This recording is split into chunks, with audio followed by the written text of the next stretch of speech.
ابھی تو سلسلہ شروع ہونا ہے، شروع کرنا ہے، اپنے آپ کو تیار کیجئے اس کام کے لیے، ورنہ قرآن مجید کے دورے کا کیا فائدہ، کیا فائدہ ہوگا؟ اسی لیے اپنے آپ کو اس چیز کے لیے تیار کیجئے۔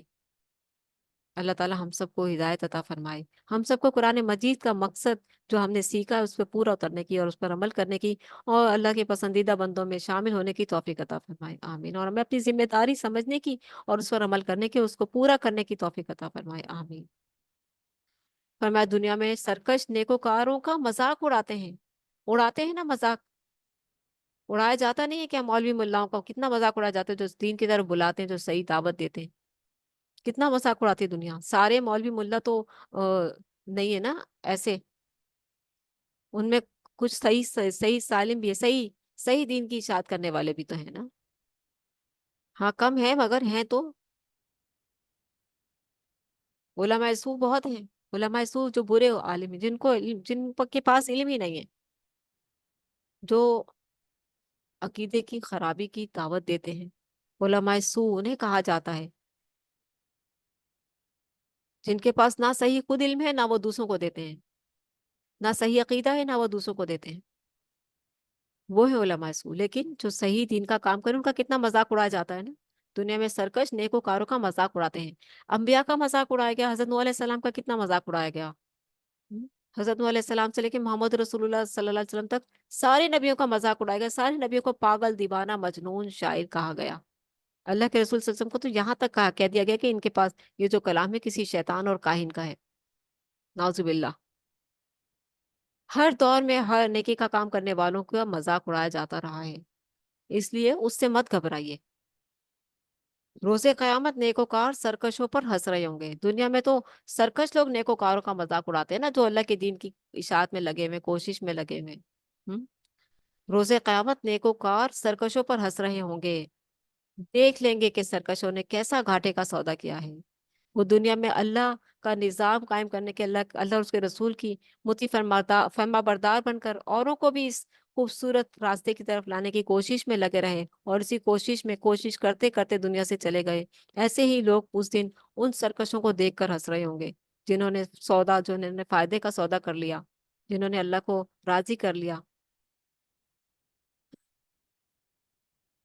اپنے آپ کو چیک کر لیجئے، ہم نے اپنے آپ کو چیک کرنا ہے نا کہ ہم نے اب تک پورے قرآن مجید میں اپنی ذمہ داری کو سمجھ لیا ہے یا نہیں۔ عقیدے کی درستگی، اللہ کی محبت، اعمال کی درستگی اور جنت کی طلب میں ہر نیک عمل اور ہر برائی سے بچنے کی کوشش، یہ ہو گیا۔ اب کیا کرنا ہے؟ اب ذمہ داری بھی تو سمجھنی ہے نا، کہ جو ہماری ذمہ داری ہے۔ سورہ انشقاق، اللہ کے سامنے حاضری کا بیان، سورہ مبارکہ، یہ سورہ مبارکہ قیامت کی کچھ نشانیاں بیان کرنے کے بعد آگاہ کر رہی ہے کہ انسان دنیا میں مشقتیں جھیلتے جھیلتے اللہ کی طرف جا رہا ہے۔ اگر کوئی یہ کہے کہ میری تو مشکلیں ختم ہی نہیں ہوتی، ایک کے بعد دوسری، دوسری کے بعد تیسری، تو وہ اللہ کے اس کلام کا انکار کر رہا۔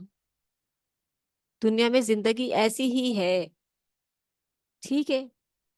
جس کو اس زندگی کے ساتھ دل کا اطمینان ملا ہوا ہے نا، سکون، ایمان، اللہ کا جو اللہ نے عطا کیا ہے، ایمان کی دولت، لا الہ الا اللہ محمد رسول اللہ ملا ہوا ہے نا، ان مصیبتوں کے ساتھ، مشقتوں کے ساتھ، وہ خوش نصیب ہیں جن کو دل کا اطمینان ملا ہوا ہے نا ایمان کے ساتھ، وہ خوش نصیب لوگ ہیں۔ یہ مشقتیں چلتی رہیں گی، یہ مشقتیں چلتی رہیں گی، مرتے دم تک چلتی رہیں گی۔ انسان دنیا میں مشقتیں جھیلتے جھیلتے اللہ کی طرف جا رہا ہے، اسے آخرت میں اللہ کے سامنے اپنے ایک ایک عمل کی جواب دہی کرنی ہے۔ خوش نصیب انسان کو اس کا نامہ اعمال دائیں ہاتھ میں دیا جائے گا اور اللہ اس کا آسان حساب لے گا۔ گناہگار انسان کو نامہ اعمال بائیں ہاتھ میں دیا جائے گا، جسے دیکھتے ہی وہ چیخ و پکار کرے گا۔ اب اسے دہتی ہوئی آگ میں داخل کر دیا جائے گا۔ اس کا جرم یہ تھا کہ وہ اپنے گھر والوں میں بے فکری کی زندگی بسر کر رہا تھا، جیسے چاہے جیے، جہاں مرضی جاتی ہیں جائیں، سر پہ دوپٹہ اوڑھتی ہیں، نہیں اوڑھتی ہیں، پینٹ شرٹ پہنتی ہیں، جیسے مرضی لباس پہنے، خوش ہے۔ میں نے تو اپنی فیملی کو بہت خوش رکھا ہوا ہے، ہم؟ جو مرضی کرتی پھر رہی ہیں، بیوی، بیٹیاں، بیٹے، صرف مالی ضروریات تو پوری کرنا نہیں ہے نا خوشحالی۔ اوپر ہم پڑھ کر آئے نا، کو انفسکم، کو تم خود کو اور اپنے آپ کو اور اپنے اہل والوں کو آگ سے بچا لو، اپنے آپ کو۔ تو جو ایسے بیٹھے ہوئے نا بے دنگے، نہ خود عمل کرتے نہ فیملی کی کوئی فکر ہے، ایسوں کے لیے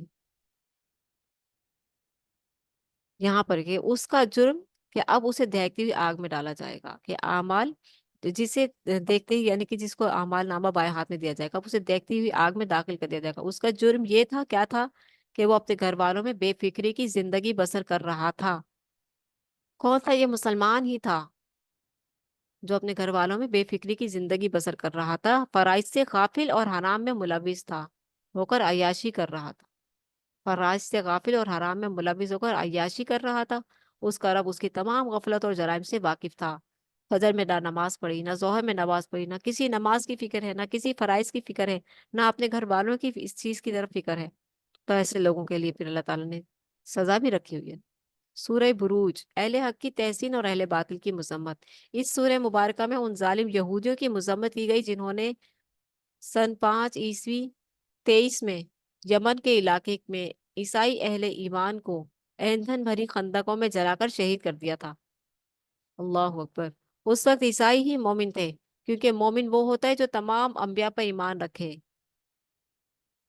اور وقت کے نبی پر۔ نبی علیہ الصلوۃ والسلام کی بعثت سے پہلے یہ سعادت صرف عیسائیوں کو حاصل تھی، تمام انبیاء پر ایمان رکھنا۔ یہودیوں کی جانب سے اہل ایمان کو اس بات کی سزا دی گئی کہ وہ اللہ پر اس کی توحید کے ساتھ ایمان لائے تھے۔ یہودی بھی اہل کتاب تھے، عیسائی بھی اہل کتاب تھے۔ یہودی تو اہل تورات تھے اور عیسائی اہل انجیل تھے۔ یہودیوں کے نبی حضرت موسیٰ علیہ السلام تھے جن پر تورات اتری تھی، عیسائیوں کے نبی حضرت عیسیٰ علیہ السلام تھے جن پر انجیل اتری تھی۔ سب مسلمان تھے، سب اہل کتاب، سب کو پتہ ہے اللہ وحدہ لا شریک ایک ہے اور قیامت آنے والی ہے۔ ان دو چیزوں پر تو سب کا ایمان ہے، لیکن یہودیوں نے کیا کیا؟ سب نہیں مگر کچھ نے حضرت عزیر کو اللہ کا بیٹا بنا دیا، اور اسی کی طرز کا حضرت عیسائیوں نے بھی ویسا ہی عقیدہ بنا لیا، حضرت عیسیٰ کو بنا دیا انہوں نے۔ لیکن اس وقت جو تھے وہ اہل ایمان تھے، وہ اس عقیدے پر نہیں تھے، جیسے سارے نہ یہودی ہیں اس عقیدے پر، نہ عیسائی ہیں اس عقیدے پر، ٹھیک ہے؟ بہت سے عیسائی صرف اللہ ہی کو اللہ مانتے ہیں، وہ ایسا عقیدہ نہیں بناتے اللہ کے بیٹے والا، نعوذ باللہ، اللہ کی ذات میں شرک نہیں کرتے۔ تو وہ لوگ جو تھے اس وقت کے عیسائی، وہ اسی ایمان پر تھے، انہیں اس ایمان کی وجہ سے خندقوں میں جلا کر راکھ کر دیا گیا۔ اور جلانے والے کون تھے؟ اہل کتاب ہی تھے وہ بھی۔ نبی علیہ الصلوۃ والسلام کی بعثت سے پہلے یہ سعادت صرف عیسائیوں کو حاصل تھی، یعنی کہ تمام انبیاء پر ایمان لانا۔ یہودیوں کی جانب سے اہل ایمان کو اس بات کی سزا دی گئی، عیسائیوں کو سزا دی گئی، وہ اللہ پر اس کی توحید کے ساتھ ایمان لائے تھے۔ ان قریب مظلوموں کو بہترین انعامات اور ظالموں کو بدترین عذاب دیا جائے گا۔ وہ جو خندقوں میں جلائے گئے تھے، وہ ایک اللہ وحدہ لا شریک کو مانتے تھے، اسی کی عبادت کرتے تھے اور تمام انبیاء پر ایمان رکھتے تھے، اس وجہ سے ان کو جلا دیا گیا۔ تو جنہوں نے جلائے تھے وہ بھی اہل کتاب تھے، لیکن ان کا عقیدہ کس حد تک خراب ہو چکا تھا وہ اندازہ لگایا جا سکتا ہے۔ سورہ طارق آخرت کے حوالے سے شبہات کا جواب۔ یہ سورہ مبارکہ ایمان بالآخرت کے حوالے سے شبہات کا جواب دے رہی ہے، کیونکہ مکی صورتیں چل رہی ہیں اور مشرکین مکہ مسلسل آخرت کا انکار کر رہے تھے، اور آخرت کے انکار ہی کی انہوں نے جو ہے آڑ بنائی ہوئی تھی تاکہ محمد صلی اللہ علیہ وسلم ہمارے بزرگوں کو کچھ نہ کہیں۔ ہم؟ یہ آڑ انہوں نے اس لیے رکھی ہوئی تھی کہ اللہ کے رسول صلی اللہ علیہ وسلم بزرگوں کو کچھ نہ کہیں۔ تبھی تو کہتے تھے کچھ عرصے کے لیے آپ ہمارے بزرگوں کو مان لیں تو ہم بھی آپ کی ایک اللہ کی عبادت کریں گے کچھ عرصے تک۔ ایسی ایسی چیزیں لے کر آتے تھے، انہیں اپنے بزرگ اتنے پسند تھے، وہ ان کی ذرا سی بھی وہ نہیں کر سکتے تھے، جیسے آج کے مسلمان اپنے بزرگوں سے ذرا برابر بھی پیچھے نہیں ہٹتے۔ ہم؟ اسی طرح وہ بھی ویسی تھے۔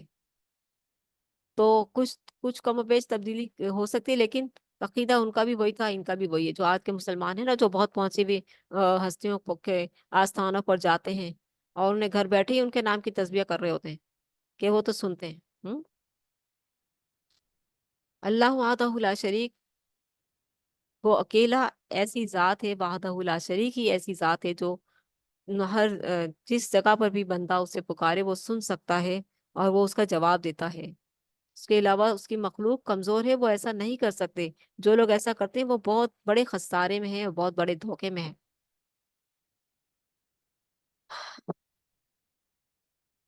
یہ سورہ مبارکہ ایمان بالآخرت کے حوالے سے شبہات کا جواب دے رہی ہے۔ ہر انسان کی نگرانی اسی طرح کی جا رہی ہے جیسے ستارے ہر وقت زمین پر نگران کی طرح نظر رکھتے ہیں۔ ٹھیک ہے، ہر انسان کی ایسے ہی نگرانی کی جا رہی ہے۔ انسان کو دوبارہ اسی طرح زندہ کیا جائے گا جیسے اسے پہلی بار نطفے سے پیدا کیا گیا تھا۔ کوئی چھوٹی بات تو کیا، اللہ انسان کے سینہ میں پوشیدہ رازوں سے بھی واقف ہے۔ روز قیامت اللہ کی اجازت کے بغیر کوئی کسی کی مدد نہ کر سکے گا۔ قرآن ایک فیصلہ کن کتاب ہے اور یہ ہرگز کوئی بے مقصد کلام نہیں۔ جو قرآن کی قدر کرے گا سرخرو ہوگا، اور جو قرآن کی ناقدری کرے گا ناکام و نامراد ہوگا۔ تو جو کامیابی کا راز ہے وہ پتہ چل گیا آپ لوگوں کو؟ یہ جملہ ایک مرتبہ پھر سنے نا تاکہ دوبارہ پتہ چل جائے۔ جو قرآن کی قدر کرے گا سرخرو ہوگا، اور جو قرآن کی ناقدری کرے گا محروم اور نامراد ہوگا، ناکام اور نامراد ہوگا۔ تو قرآن کی قدر، قرآن ہی سب سے بڑی خیر، قرآن ہی سب سے بڑا فضل ہے، قرآن ہی سب سے بڑی نعمت ہے۔ اس کی قدر کرنی ہے، اس کی قدر کی تو اللہ تعالیٰ کیا سرخرو ہو جائے گی۔ تو اس کی قدر کرنی ہے۔ اللہ تعالیٰ ہم سب کو قرآن مجید کو مضبوطی سے تھامنے اور اس پر عمل کرنے، اور اس کے احکامات پر عمل کرنے، اور اس میں جو آئی ہے دین کی دعوت تبلیغ وہ آگے پہنچانے کی توفیق عطا فرمائے۔ سورہ اعلیٰ، ذکر صبر اور ذکر تذکیر کی تلقین اور تذکیر کی تلقین، ذکر صبر اور تذکیر کی تلقین۔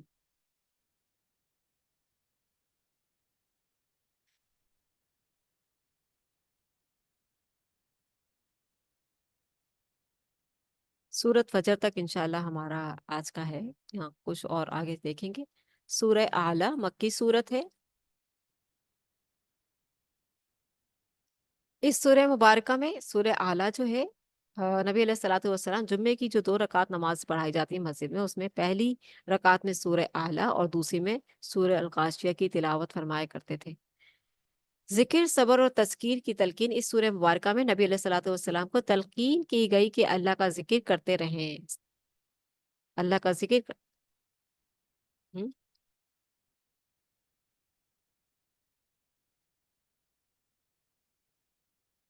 بڑی ہی خوبصورت آیت ہے، بہت ہی خوبصورت صورت ہے یہ، بڑی پیاری۔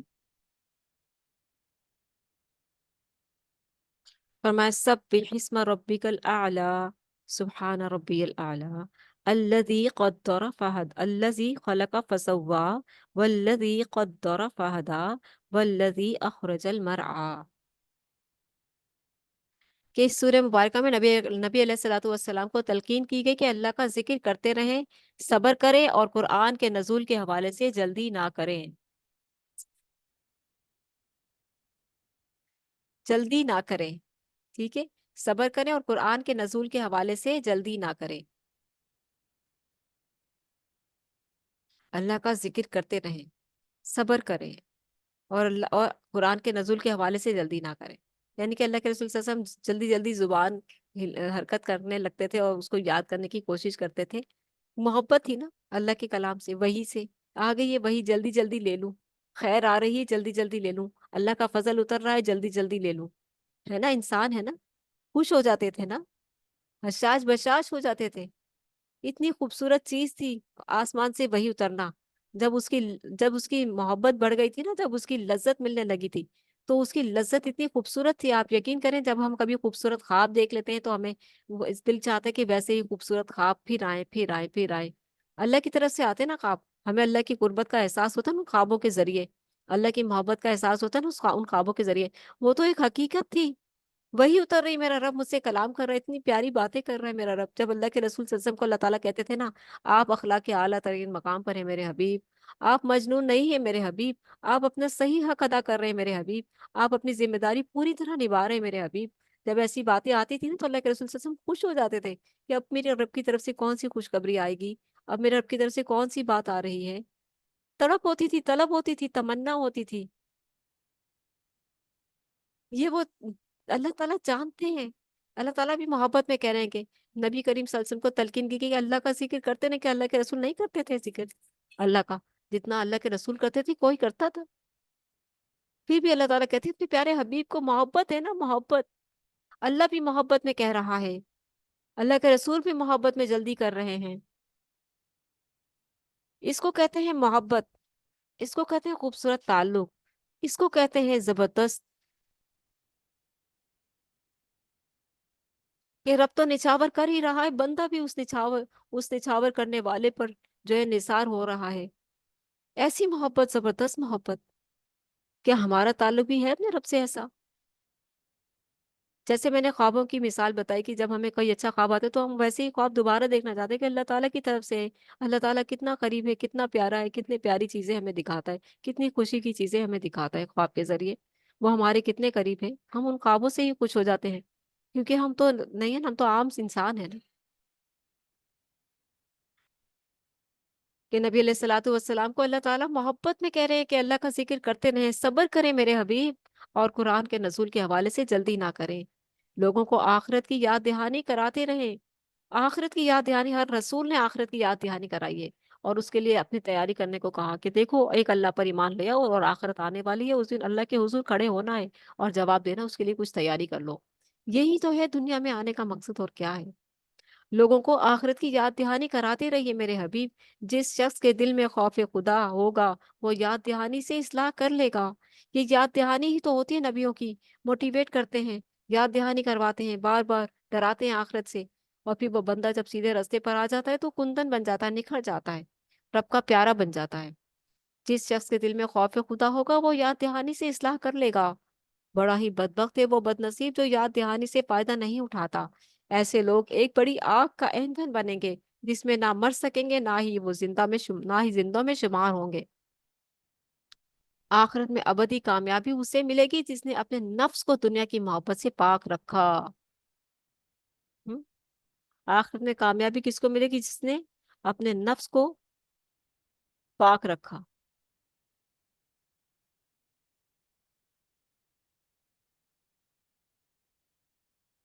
فلاح پا گیا، کامیاب ہو گیا جس نے اپنے نفس پر کنٹرول کیا، اپنے نفس کو پاک رکھا۔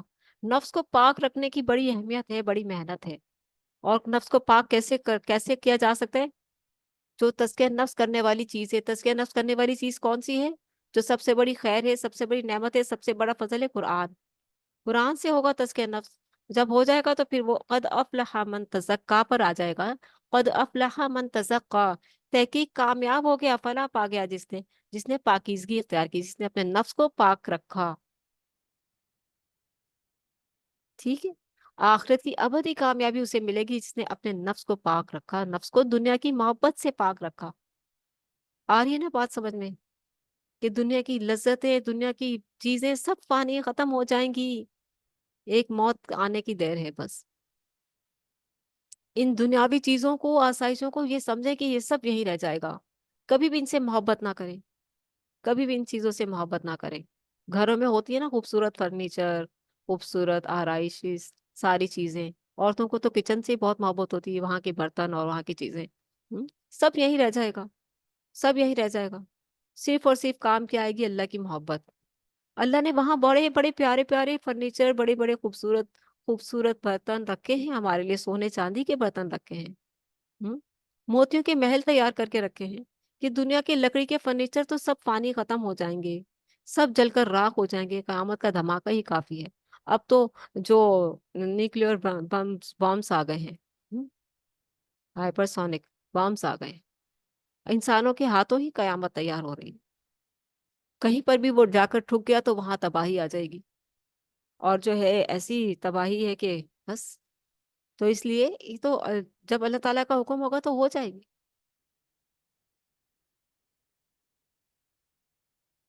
اللہ اکبر۔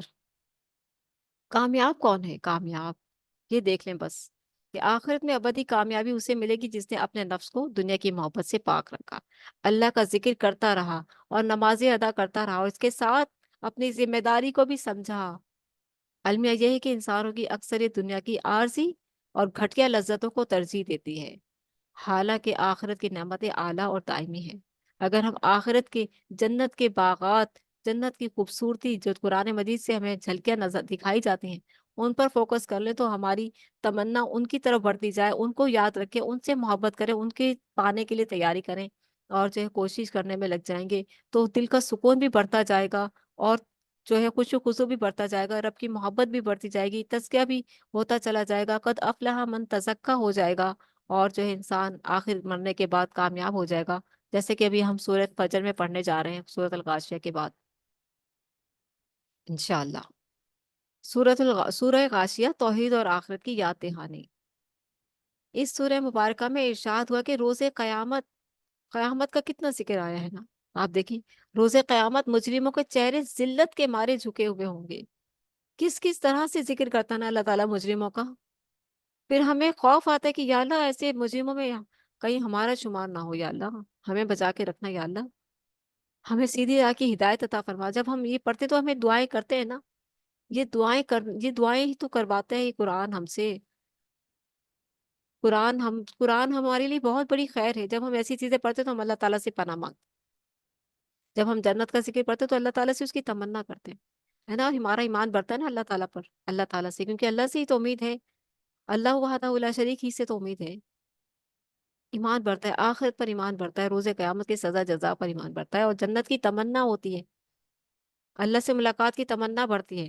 اس سورہ مبارکہ میں ارشاد ہے کہ روز قیامت مجرموں کے چہرے ذلت کے مارے جھکے ہوئے ہوں گے، پھر یہ بدنصیب چہرے چہرے جہنم کی دیکھتی ہوئی آگ میں داخل ہوں گے، پھر یہ بدنصیب چہرے جہنم کی دیکھتی ہوئی آگ میں داخل ہوں گے۔ اللہ اکبر! انسان کے جسم میں چہرہ سب سے زیادہ اونچائی پر ہے نا، ہم؟ چہرے سے ہی پرسنالٹی کا پتہ چلتا ہے۔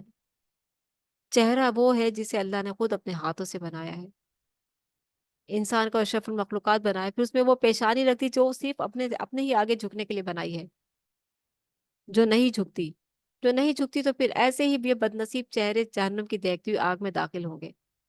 وہاں ان کا مشروب کھولتا ہوا پانی اور غذا کانٹے دار جھاڑی ہوگی، کانٹے دار جھاڑی، زقوم کا درخت، کانٹے دار جھاڑیاں ہوں گی، وہ چبائی نہیں چبیں گی، منہ زخمی کر دے گا، منہ سے خون رسے گا، ایسا کھانا وہاں ملے گا، کھولتا ہوا پانی اوپر سے ڈالا جائے گا، پینے کو بھی ملے گا، چہروں پر بھی ڈالا جائے گا، کتنا خوفناک منظر ہوگا نا، اللہ اکبر، نعوذ باللہ۔ اس روز نیکوکاروں کے چہرے روشن اور دمکتے ہوئے ہوں گے۔ دو ہی ہے نا انجام، یا تو دہکتی ہوئی آگ اور کھولتا ہوا پانی اور کانٹے دار جھاڑی غذا میں، یا پھر اس روز نیکوکاروں کے چہرے روشن اور دمکتے ہوئے ہوں گے، وہ دنیا میں کی گئی اپنی محنتوں پر مطمئن ہوں گے، پھر وہ جنت کی دائمی نعمتوں سے سرفراز ہوں گے۔ انسان کو چاہیے کہ دیکھے اونٹ کو، جیسے اللہ نے صحرائی سفر کے لیے کتنا موزوں بنایا ہے، اللہ تعالیٰ اپنی نعمتوں کی طرف توجہ دلاتا ہے نا، دیکھو تو صحیح، ہم، کہ اللہ تعالیٰ نے کس طرح سے اونٹ کو بلند و بالا بنایا ہے، کیسے صحرا میں بھاگتا پھرتا ہے، کیسے کیسے وہ صحرا والوں کے لیے سفر، جو ہے دور دراز کے سفر کے لیے وہ ذریعہ بنتا ہے۔ کیا تم نے دیکھا نہیں اس کی بلندی کو؟ کیا تم نے دیکھا نہیں اس کی جو زبردست اس کا کام ہے؟ فرمایا افلا ینظرون الی الابل کیف خلقت، کیا وہ اونٹ کی طرف نہیں دیکھتی کہ وہ کس طرح کا پیدا کیا گیا ہے، اس کی تخلیق، اس کی ساخت، و الی السماء کیف رفعت، اور آسمان کی طرف کہ کیسے بلند کیا گیا؟ کیا وہ ان چیزوں سے صرف فائدہ اٹھاتے رہیں گے اور اس عطا کرنے والے کو نہیں یاد کریں گے کہ جس نے ان کو بنایا ہے ان کے فائدے کے لیے، وہ کون ہے اس خوبصورت ذات؟ کہ انسان کو چاہیے کہ دیکھے اونٹ کو جسے اللہ نے صحرائی سفر کے لیے کیسے کتنا موزوں بنایا ہے، آسمان کو جسے اللہ نے کس طرح بلند کر دیا ہے، پہاڑ کو جسے اللہ نے زمین میں کیسے گاڑ دیا ہے، اور زمین کو جسے اللہ نے کیسے بچھا دیا ہے۔ نبی علیہ الصلوۃ والسلام کو تلقین کی گئی کہ وہ مظاہر قدرت کے ذریعے اللہ کی معرفت کی یاد دہانی کراتے رہیں۔ اللہ کی یاد دہانی کی چیزیں ہیں یہ، کہ جو زبردست کاریگری کرنے والا ہے وہ کون ہے، وہ کون زبردست ہے جس نے اتنی زبردست کاریگری کی ہے، جس نے یہ ساری چیزیں بنائی ہیں، وہ کون ہے خوبصورت ذات، وہ خود کتنا خوبصورت ہے۔ یہی باتیں تو معرفت الہی کی طرف لے جاتی ہیں، یہ یاد دہانی۔ ان کی ذمہ داری صرف یاد دہانی کرانا ہی ہے، کن کی؟ محمد رسول اللہ صلی اللہ علیہ وسلم کی، کہ نبی علیہ الصلوۃ والسلام کو تلقین کی گئی کہ وہ مظاہر قدرت کے ذریعے اللہ کی معرفت کی یاد دہانی کراتے رہے، مظاہر قدرت کے ذریعے۔ ان کی ذمہ داری صرف یاد دہانی کرانا ہی ہے۔ جسے معرفت الہی حاصل ہو گئی وہ خوش نصیب ہے۔ معرفت الہی حاصل کرنے کا ذریعہ یہ اللہ تعالیٰ کی عطا کی ہوئی پوری کائنات کی کسی بھی چیز پہ غور و فکر کر لیں۔ آسمان پہ، سورج پر، چاند پر، ستاروں پر، بارش پر، بادلوں پر، ہوا پر، پرندوں پر، زمین میں سمندر، پہاڑ، باغات، چرند پرند، انسان، یہ سب چیزیں کس نے بنائی ہیں؟ اس کی معرفت مل جائے گی جب غور و فکر کریں گے تو۔ ہم؟ جس سے معرفت الہی حاصل ہو گئی وہ خوش نصیب ہے۔ جس نے یاد دہانی سے جس نے یاد دہانی سے رخ پھیر لیا تو اللہ اسے بہت بڑے عذاب سے دوچار کرے گا۔ انہیں بالآخر اللہ کی عدالت میں پیش ہونا ہے اور پھر اللہ ہی نے ان سے حساب لینا ہے۔ سورہ فجر، دنیا پرستوں کی شدید مذمت۔ سورہ فجر کی ابتدا میں ایسے اوقات کا بیان ہے جن میں اللہ کی طرف سے روحانی فیوز و برکات عام ہوتے ہیں۔ نام بھی فجر ہے۔ اور ان اوقات کا ذکر بھی ہے کہ اور تھوڑی سی عبادت کا کثیر ثواب حاصل ہوتا ہے۔ یہ کون سے اوقات ہیں؟ اللہ تعالیٰ نے اللہ تعالیٰ سے روحانی فیوز و برکات عام ہوتے ہیں ان جو اوقات ہیں ان میں، اور تھوڑی سی عبادت کا کثیر ثواب حاصل ہوتا ہے۔ ان اوقات میں فجر کا وقت، ذوالحجہ کے ابتدائی 10 دن، 10 راتیں، ذوالحجہ کی ابتدائی 10 راتیں، 10 دن اور راتیں ساری، ٹھیک ہے۔ رمضان کا آخری عشرہ اور رات کا آخری پہر شامل ہے۔ فجر کا وقت بہت قیمتی وقت ہے، بہت پیارے سے کبھی ضائع نہ کریں۔ اور پھر ذی الحجہ کے ابتدائی 10 دن، 10 راتیں، 10 دن یہاں پر ذی الحجہ کے 10 دن اور رمضان کی آخری 10 راتیں، ٹھیک ہے۔ یہاں پر 10 راتیں لکھ دیا ہے، 10 دن ہے ذی الحجہ کے، جس میں رسول اللہ صلی اللہ علیہ وسلم روزہ رکھنا پسند فرماتے تھے، اور آپ صلی اللہ علیہ وسلم لازمی روزہ رکھتے تھے۔ ذی الحجہ کا چاند نظر آیا آج، اگلے دن روزہ ہے۔ اور پھر حج بھی آتا ہے نا اس میں، 10ویں دن عید ہوتی ہے نا، تو نو نو جو روزے ہیں وہ بڑے قیمتی روزے ہیں۔ اور 9 عرفہ کا روزہ جس 9 عرفہ کے روزے کی بہت فضیلت آئی ہے، بہت فضیلت آئی ہے۔ جو حاجی ہیں وہ تو روزہ نہیں رکھیں گے، وہ تو حج کریں گے، ان کو اسی کا ہی بڑا اجر ہے، لیکن جو حاجی نہیں ہے وہ 9 عرفہ کا روزہ رکھیں۔ پاکستان اور سعودیہ میں جو فرق آ جاتا ہے 8 اور 9 تاریخ کا، تو 8 کو بھی رکھ لیں، 9 کا بھی، کیونکہ پہلی تاریخ سے ہی رکھنے کا حکم ہے۔ تو پہلی تاریخ سے ہی رکھیں گے تو یہ سارے دن جو ہے قیمتی دن ہے، سارے ہی روزے سے رکھ لیں، آپ کو وہ بھی مل جائے گا، 9 عرفہ کا روزہ بھی مل جائے گا، اور 10ویں کو عید ہوگی۔ تو یہ قیمتی دن ہے، ان کی قدر کریں۔ جن کو مل جاتے ہیں وہ ان کو قدر سے گزاریں، جتنی بھی زیادہ نیکیاں کر سکتے ہیں کر لیں۔ اللہ افضل ترین نیکی ہے ان دنوں کی ہوئی، اور افضل ترین نیکی ہے ان راتوں کی جو رمضان کا آخری عشرہ ہے۔ ہر آخری 10 دن پورے رات جاگیں، پوری راتیں جاگیں، تاک راتوں کا انتظار نہ کریں کہ ابھی آج نہیں ہے کل ہے، نہیں، ساری جاگیں۔ بہت سے لوگ تو پورا رمضان ساری ساری رات جاگتے ہیں، عبادتیں کرتے ہیں، اللہ کی محبتیں سمیٹ لیتے ہیں، اللہ کی رضا پا لیتے ہیں۔ اور آخری عشرے میں بھی جو ہے کچھ لوگ پوری 10 راتیں جاگتے ہیں، کچھ لوگ تاک راتیں جاگتے ہیں، لیکن کچھ لوگ اتنے اخلاص میں پکے ہوتے ہیں اور کم عبادت میں بھی، کم وقت میں بھی وہ اللہ کو اتنا پا لیتے ہیں، اتنا پا لیتے ہیں کہ اللہ تعالیٰ ان کے بہت قریب آ جاتا ہے۔ وہ اللہ تعالیٰ نے ان کو ایسی حکمت سے سکھائی ہوتی ہیں، اللہ تعالیٰ سے ایسی باتیں، ایسی التجا، ایسی مناجات، ایسی استغفار کر لیتے ہیں کہ وہ اللہ تعالیٰ کو ان کم گھڑیوں میں بھی اتنا ہی پا لیتے ہیں۔ یہ اللہ تعالیٰ کی طرف سے انعام ہے، ٹھیک ہے۔ یہ اللہ تعالیٰ کی طرف سے انعام ہے۔ وہ تعلق کیسا ہے رب کے ساتھ، رب کے ساتھ روحانی تعلق، روحانی کیفیت، روحانی مضبوطی وہ کتنی بڑھی ہوئی ہے، وہ سارا سال اللہ تعالیٰ کے ساتھ جڑے رہنے سے ملتی ہے کہ انسان کم وقت میں بھی رب کو اتنا ہی پا لیتا ہے جتنا لوگ اتنی ساری عبادتیں کرنے کے بعد پاتے ہیں۔ وہ شخص حکمتی پہلو سے اللہ کے اتنا قریب ہوتا ہے کہ وہ اللہ تعالیٰ کو چند لمحوں میں بہت قریب پا لیتا ہے۔ یہ اللہ تعالیٰ کسی کسی کو عطا کرتا ہے، خیر کثیر ہے یہ، خیر کثیر ہے۔ یؤتی الحکمت من یشاء ومن یؤت الحکمت فقد اوتی خیرا کثیرا۔ جو کوئی یہ خیر حکمت عطا کیا گیا وہ بہت بڑی خیر سے نوازا گیا۔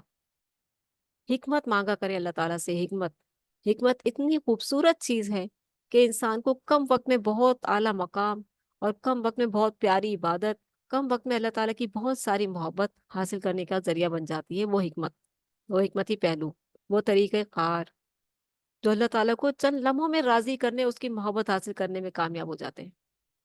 ٹھیک ہے، تو اللہ تعالیٰ سے ایسی حکمت مانگے کہ یا اللہ لمحوں میں تیری محبت مل جائے، لمحوں میں تیری رضا مل جائے، لمحوں میں تیرے قریب ہو جاؤں، لمحوں میں تیری قربت مل جائے، اور کبھی میں اس قربت اور اس محبت سے محروم نہ ہوں، اور آگے بڑھتی ہی چلی جاؤں۔ اس کی کوئی حد تو نہیں ہے نا، اللہ سے جتنی چاہے محبت کریں۔ تو اوقات بتا دی کہ ان اوقات میں فجر کا وقت، ذی الحجہ کے ابتدائی 10 دن، اور رمضان کا آخری عشرہ یعنی 10 راتیں کا آخری رات کا آخری پہر شامل ہے، تہجد کا وقت، ٹھیک ہے۔ والمستغفرین بالاسحار، اور وہ سحری کے وقت استغفار کرتے ہیں۔ اللہ تعالیٰ نے اپنی پیارے بندوں کی تعریف میں فرمایا ہے، قرآن مجید میں یہ آتا ہے۔ تو یہ پیارے پیارے اوقات ہیں، ان پیارے پیارے اوقات کو بہت قیمتی جانیے، اور پورا سال اتنے پیارے عمل کریں کہ جب یہ پیارے اوقات ملیں تو ان پیارے اوقات میں اللہ کی اور بھی زیادہ قریب ہو جائیں۔ دنیا پرست، یہ تو ہو گئی نا نیک بندوں کی باتیں، اللہ والوں کی باتیں، جو اللہ کے پیارے بندے ہیں۔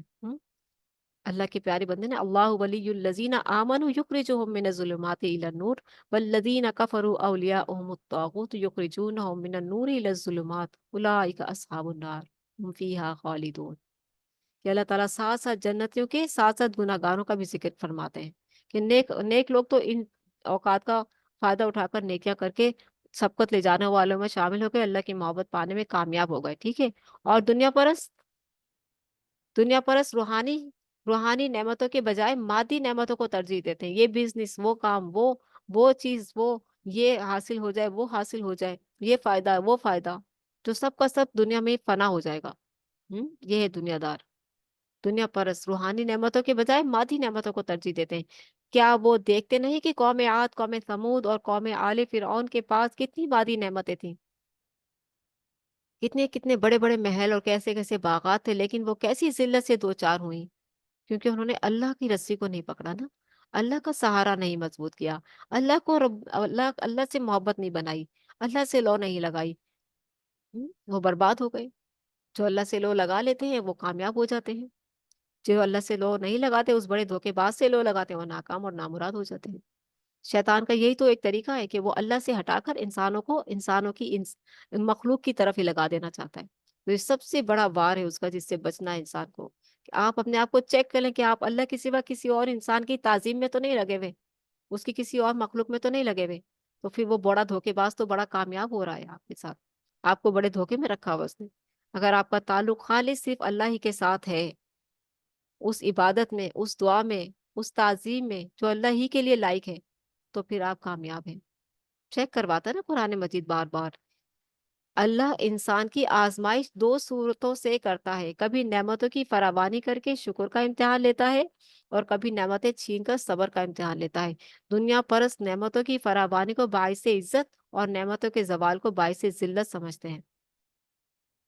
یہ دنیا پرستوں کی ہے، وہ اللہ کی طرف آتے ہی نہیں ہیں، دنیا ہی کی طرف لے جاتے ہیں سب چیزیں۔ حقیقت میں نہ وہ عزت ہے اور نہ یہ ذلت، یہ دونوں صورتیں آزمائش کی ہیں، یعنی کہ یہ جو نعمتوں کا ملنا اور نعمتوں میں کمی کا آنا، ٹھیک ہے، یہ دونوں صورتیں آزمائش کی ہیں۔ دنیا پرست مالداروں کی عزت کرتے ہیں اور یتیموں کی تحقیر کرتے ہیں۔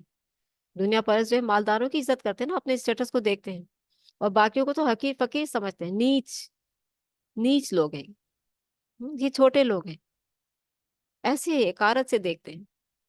یہ نہیں پتا کہ سب نے نماز پڑھتے ہوئے مسجد کی ایک ہی صف میں سب نے برابر کھڑے ہونا ہے۔ اگر خانہ کعبہ جانے کا موقع مل گیا تو وہیں بادشاہ وہیں فقیر دونوں وہیں پر ہی طواف کر رہے ہوں گے، کہ اللہ کا فیصلہ، اللہ کا انصاف دیکھیں کتنا خوبصورت ہے۔ یہ انسان کی نفسیات اتنی خراب ہے جو اس طرح سے سوچتی ہے۔ انتہا انسان جو اگر اخلاق کے اعلیٰ مقام پر ہے تو بہت اعلیٰ ہے، اگر اخلاق نہیں ہے، اس میں بد اخلاق ہے، تو وہ بد اخلاق کی ذلت میں انتہائی ذلیل ہے۔ یہ ذلت ہی تو ہے، یہ ذلیل ہونا ہی تو ہے کہ مالداروں کی عزت کرتے ہیں اور یتیموں کی تحقیر کرتے ہیں، یہ ذلت ہی تو ہے، اور کیا ہے۔ دوسرے وارثوں کو محروم کر کے وراثت کے مال پر قبضہ کر لیتے ہیں۔ دنیا پرست ان کی حرکتیں بتائی جا رہی ہیں کہ دنیا پرست مالداروں کی عزت کرتے ہیں اور یتیموں کی تحقیر کرتے ہیں، دوسرے وارثوں کو محروم کر کے وراثت کے مال پر قبضہ کر لیتے ہیں، مال پر۔ ان قریب اللہ زمین کو کوٹ کوٹ کر برابر کر دے گا، اور اس پر موجود تمام مال و اسباب فنا ہو جائے گا۔ پھر زمین پر کی گئی دنیا پرستی کا بدلہ چکانے کے لیے اللہ زمین پر نزول فرمائے گا۔ اس روز ہر دنیا دار انسان کو افسوس کرے گا کہ وہ کس عارضی دنیا کا طلبگار رہا، لیکن اب افسوس کا کیا فائدہ؟ اللہ اسے ایسا عذاب دے گا جیسا عذاب کوئی اور نہیں دے سکتا۔ البتہ وہ خدا پرست انسان جس کا مطلوب و مقصود دنیا نہیں اللہ کی رضا کا حصول تھا۔ دیکھیں اللہ کی جو رضا ہے نا وہ بڑی نعمت ہے، بہت بڑی نعمت ہے۔ یہ کوئی معمولی چیز نہیں ہے اللہ کی رضا، اپنا اخلاص اللہ کی رضا کی خاطر، کہ وہ شخص رب کا عبادت گزار انسان جس کا مطلوب و مقصود دنیا نہیں اللہ کی رضا کا حصول تھا، اپنی اس ترجیح پر بہت ہی مطمئن ہوگا۔ اللہ اسے بشارت دے گا کہ تمہارا مقصود حاصل ہوا، تم نے مقصد زندگی کو پہچان کر اس کا حق ادا کیا، تمہارا مقصود حاصل ہوا، میں تم سے راضی ہوں، اور اب تمہیں وہ نعمتیں دوں گا کہ تم بھی خوش ہو جاؤ گے۔ آؤ میرے مقرب بندوں میں شامل ہو جاؤ اور میری نعمتوں بھری جنت سے خوب فیض حاصل کرو۔ سورت الفجر کی آخری آیات ہیں، جس میں جب اللہ تعالیٰ فرمائے گا کہ اس پر مطمئن ہوگا، یا ایتھا النفس المطمئنہ ارجعی الی ربک راضیۃ مرضیہ فادخلی فی عبادی وادخلی جنتی۔ یہ ہوگی کامیابی اس دن انشاءاللہ۔ آج جو ہے ہمارا سلسلہ سورت فجر تک کا تھا، پارٹ 1 میں، اما پارا 30واں پارا آج ہم جو ہے یہیں پر ہی روکتے ہیں۔ انشاءاللہ کل جمعہ مبارک والے دن آگے سے اس کو لے کر چلیں گے سورت البلد سے انشاءاللہ، اور پھر تکمیل تک پہنچیں گے اللہ کی مدد کے ساتھ، اور پھر اللہ سبحانہ تعالیٰ سے دعائیں فریاد کریں گے، اللہ تعالیٰ ہماری دعاؤں کو قبول فرمائے۔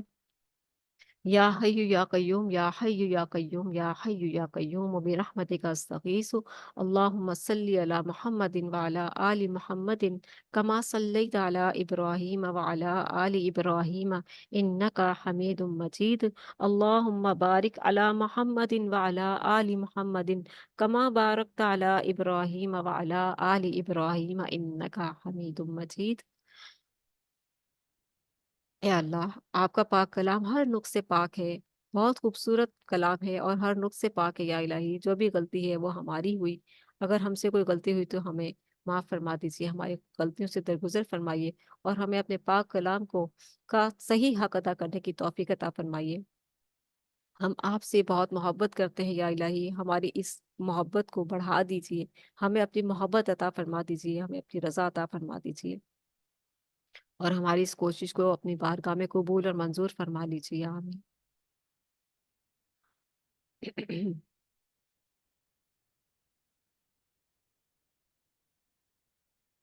دعا کر لیتے ہیں۔ یا حی یا قیوم برحمتک استغیث اللہم صلی وسلم علی نبینا محمد اللہم اجعل فی قلبی نورا وفی بصری نورا وفی سمعی نورا وعن یمینی نورا وعن یساری نورا وفوقی نورا وتحتی نورا وامامی نورا وخلفی نورا واجعل لی نورا وفي لساني نورا وعصبي نورا ولحمي نورا ودمي نورا وشعري نورا وبشري نورا واجعل في نفسي نورا وأعزم لي نورا وأعزم لي نورا اللهم أعطني نورا اللهم آنس وحشتي في قبري اللهم ارحمني بالقرآن العظيم